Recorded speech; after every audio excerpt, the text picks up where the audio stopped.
The Oklahoma Sooners delivered a shocking 24-3 upset over the number 7 Alabama Crimson Tide on Saturday night in Norman, Oklahoma, shaking up the college football playoff landscape. Entering the game as 14-point underdogs, the Sooners dismantled Alabama with a dominant defensive performance and key offensive plays, leaving the Crimson Tide's postseason hopes in tatters. Game-changing moments: Oklahoma's defense stole the spotlight, forcing 3 turnovers and relentlessly pressuring Alabama quarterback Jalen Milroe.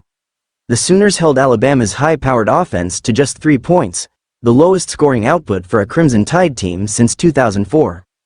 The game turned in the third quarter, starting with an interception by Oklahoma freshman cornerback Eli Bowen. On the third play of the second half, Bowen jumped a screen pass intended for Alabama freshman Ryan Williams, securing his first career interception and returning it to Alabama's 14-yard line.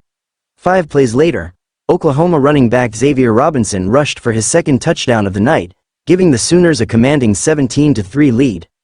Moments later, Oklahoma linebacker Kip Lewis intercepted Milroe and returned the ball 49 yards for a pick six.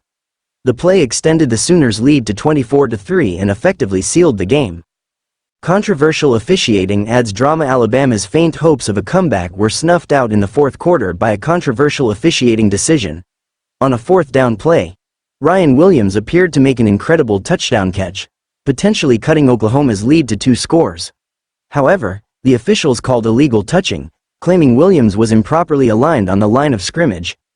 Replays suggested the call may have been incorrect, but the damage was done.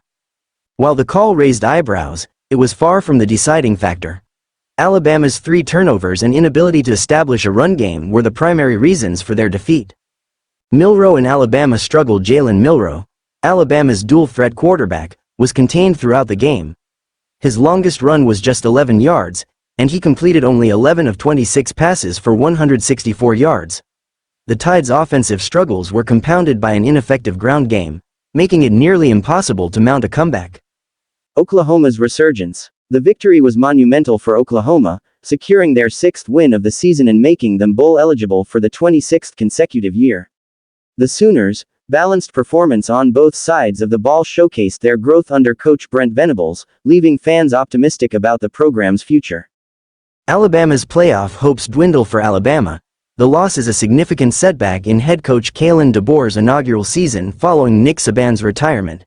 Now 8-3 overall and 4-3 in SEC play, the Crimson Tide are officially out of SEC title contention, with Texas, Texas A&M, Georgia, and Tennessee ahead of them in the standings. To make the playoffs, Alabama would need a highly improbable series of events, including losses by Georgia, Tennessee, and other top contenders, alongside a chaotic final week across college football. Even then, their chances remain slim. SEC playoff picture narrows. The SEC entered Week 13 with 6 teams vying for postseason spots, but Alabama's loss narrows the field. Texas, Texas A&M, Georgia, and Tennessee now have the clearest paths, with the Aggies still alive after a dramatic 4-overtime loss to Auburn on Saturday. In the first year of the 12-team playoff format, Alabama appears poised to miss out unless chaos unfolds in the final weeks. For a program that made the college football playoff in 8 of the past 10 seasons under Saban, this marks a significant decline. What's next? Oklahoma will look to build on this victory as they close out their season and prepare for a bowl game. For Alabama, the focus will shift to salvaging pride in their remaining games while hoping for a miracle to keep their playoff hopes alive.